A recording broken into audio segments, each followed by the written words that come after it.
estendei vosso conforto aos companheiros do além. Cada criança que surge, mesmo entre rudes labéus, é uma esperança dos céus para a vitória no bem.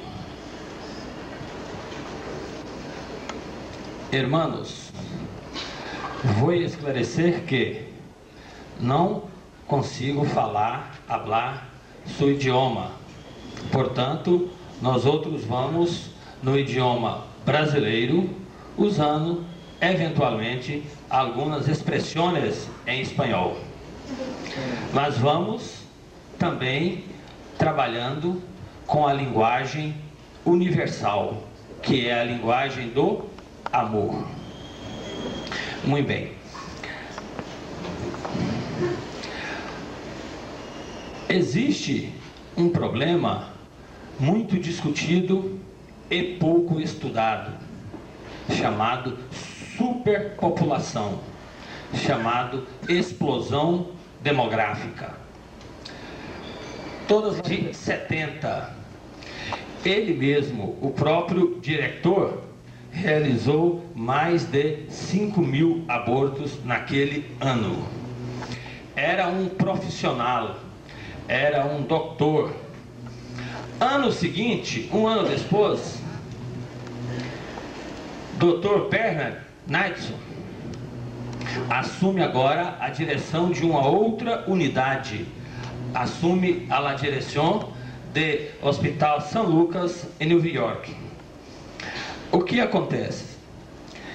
Lá havia o início de um trabalho, de uma especialidade nova chamada medicina fetal. Medicina fetal.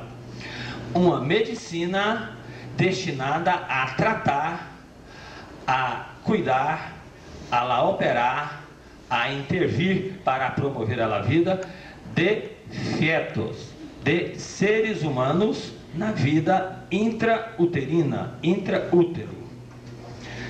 Tal forma que naquele primeiro ano foram realizadas 50 cirurgias.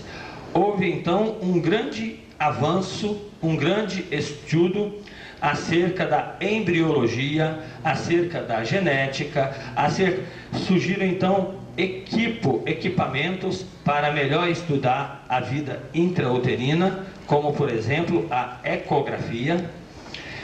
Então, Dr. Bernard tira uma conclusão que o que estava acontecendo no ano anterior sobre sua coordenação não era digno de ciência, não era digno do conhecimento.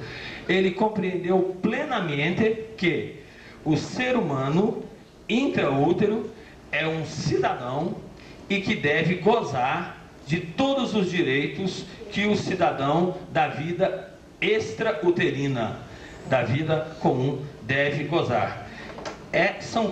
Concluiu tal forma que o aborto para ele era um ato deliberado de la destruição, um hábito deliberado, um crime. São conclusões de pessoas que trabalharam na prática. Dr. Bernard Knightson passou então a desenvolver uma campanha para não legalização do aborto, para defender a vida, para defender a vida humana. Então, quando falamos em vida humana, em vida do ser humano, surge sempre uma pergunta: quando é que inicia a vida? E muitas vezes existe o posicionamento religioso. Muitas vezes surge o posicionamento jurídico, o posicionamento de mais diversos campos de conhecimento do homem. Mas vamos então consultar o livro de medicina, o livro dos estudantes de medicina de praticamente da maioria das escolas de medicina do mundo.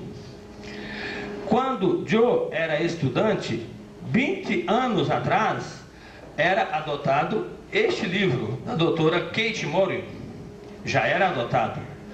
Agora, quando Joe foi consultar o livro na sua última edição para verificar se havia mudado, cambiado, transferido algum conceito, a verdade é que a ciência, a embriologia, o que nos ensina em lá nas universidades é que a vida humana tem início no momento da concepção, no momento da união de espermatozoide, célula masculina, com óvulo, célula feminina.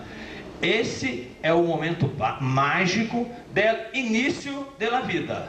Segundo a ciência, segundo nós, quando vamos estudar ciências biológicas, ciências médicas, não tem conceito diferente.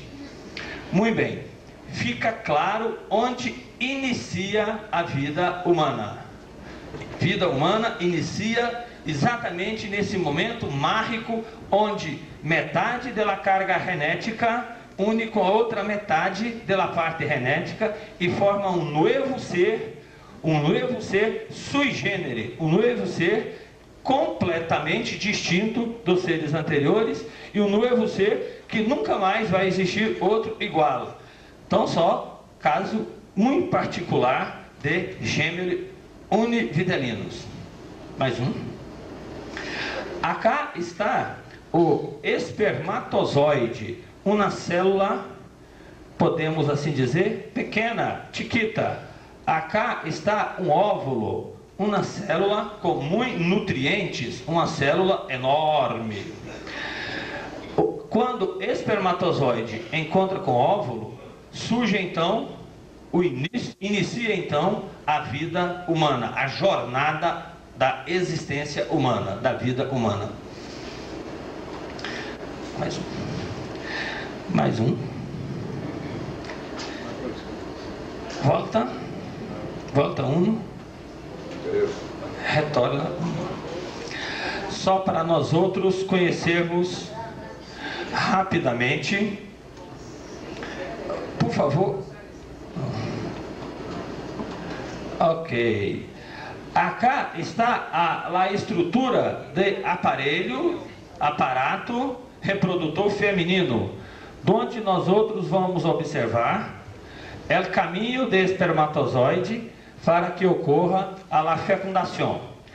Em um momento de intimidade, em um momento de atividade sexual, um número muito grande de espermatozoide, mais ou menos 200 milhões, são lançados aqui em fundo da vagina.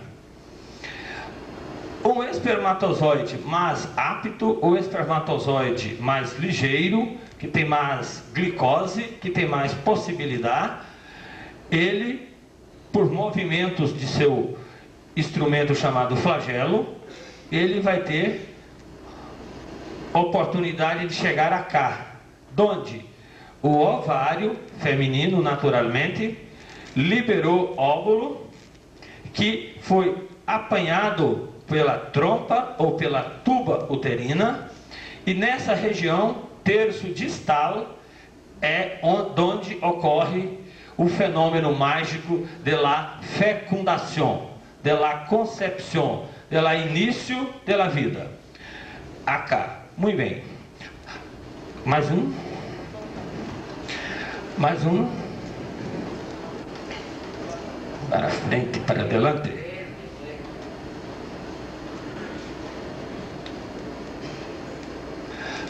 Mais uma vez, gostaríamos que todos vocês fixassem somente o momento especial em que o espermatozoide mergulha em óvulo e começa então um novo ser. Com o fenômeno da ovulação, acá o fenômeno da fecundação. Mais ou menos 5 a 7 dias há a implantação em endométrio, em parede interna do útero. A implantação. Aqui agora só vai o desenvolvimento, o desenvolvimento até os 9 meses. Mais um. Portanto, o zigoto a célula ovo, a célula tronco, a célula inicial, muito rapidamente se multiplica em duas e depois em muitas células. Começa o processo da diferenciação, tal forma que 8 semanas depois,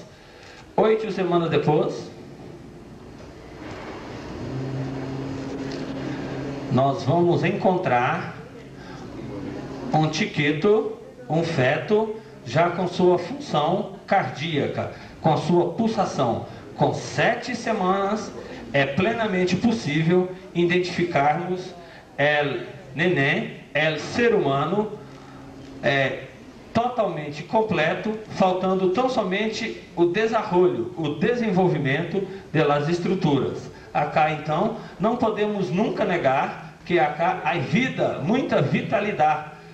8 semanas antes já existia a vitalidade. Acá há um bom exemplo. No dia a dia, em trabalho, não há coisa mais linda que colocar uma mulher embaraçada, passar um aparelho e observar toda a vitalidade, toda a alegria dessa futura mamã. Mais um, próximo. Acá todo o desenrolo, desde a barriga chiquita até a barriga totalmente desenvolvida. Momento da fecundação, fase de multiplicação em 2 células e o desenvolvimento até a fase final. Mais um. Em final da gestação, acá está o ninho totalmente em condições de viver sua vida extrauterina. Acontece lá esses fenômenos. Mais um.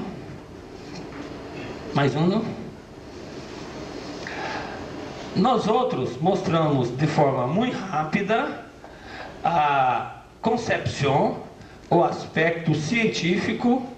E a doutrina espírita é ciência, filosofia e religião.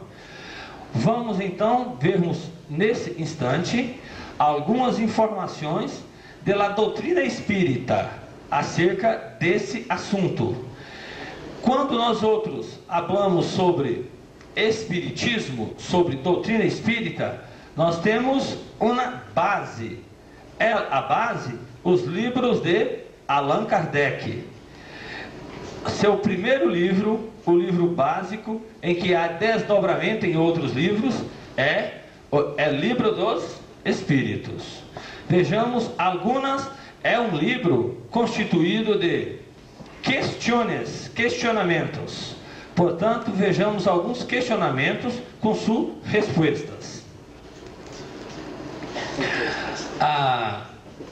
Parece pergunta muito simples, mas vamos nós outros raciocinar. A reprodução dos seres vivos é uma lei natural? Que tal? Sim ou não? Sim. Que tal? Sim. Muito bem, é algo natural, é da natureza. Resposta. Sem a reprodução não existiria, portanto, o mundo corporal. Mais um. E a alma tem muitas existências corpóreas? Sim ou sim? Muito bem. Sim, a alma tem muitas existências corpóreas. Aqueles que pensam diferente, por vezes, querem manter nós outros na ignorância, na falta de informação que os mesmos estão. Mais um. Pergunta importantíssima contida em Livro dos Espíritos. Direito natural do homem. Qual o primeiro dos direitos? Qual o primeiro direito mais natural do homem? Resposta: o de viver. Portanto, todos os homens, segundo a doutrina espírita, seja esse homem vivendo no mundo extrauterino ou no mundo intrauterino, ele tem direito de viver. Mais um. as leis, os costumes, as atitudes, as atividades que têm por objetivo atrapalhar a reprodução, está de acordo com a lei de Deus ou está contrário à lei divina, à lei de Deus? Tudo que é embaraço, que é atrapalho, que é dificuldade para a marcha natural, marcha da natureza, é contrário à lei general, à lei de Deus, à lei divina. A pergunta objetiva é clara que o mestre lionês Allan Kardec fez há mais ou menos 150 anos atrás. A pergunta típica: é considerado crime a provocação de aborto? Pergunta clara. Kardec pergunta em qualquer período da gestação. Em qualquer período da gestação. Isso 150 anos atrás, sem os avanços da tecnologia. Existe sempre crime quando se transgride a lei de Deus, né? Haverá sempre crime, sempre cometido crime, quem faça a intervenção intraútero para a destruição de uma persona. Pergunta importantíssima, já estamos terminando essa parte do Livro dos Espíritos. Em que momento que a alma se une ao corpo? Em que momento, irmãos? Depois que acaba o embaraço, quando o ninho já está 2 anos? Não, não deve ser. Será que a resposta já está aqui? Inicia com a concepção. No momento da concepção é o momento em que espírito lança-se então sobre o ovo fecundado, o óvulo fecundado. Muito bem.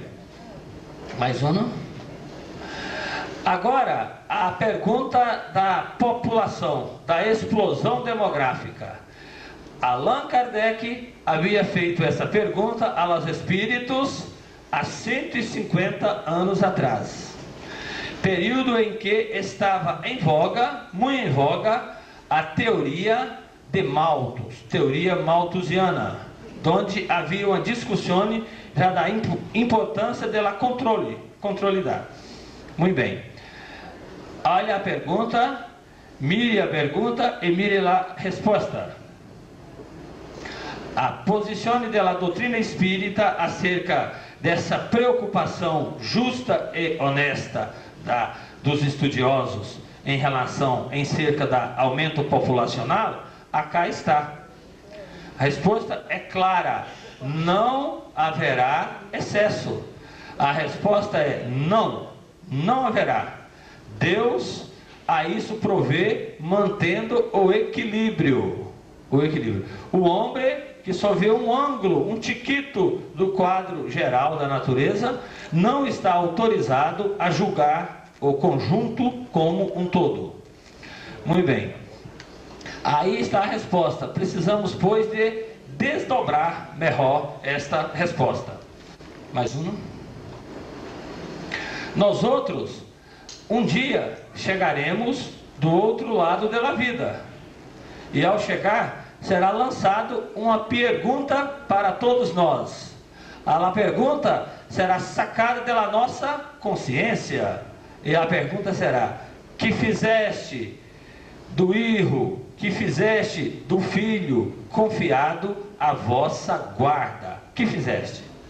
Essa pergunta todos nós teremos que responder. Para nossa própria consciência, é no mundo espiritual.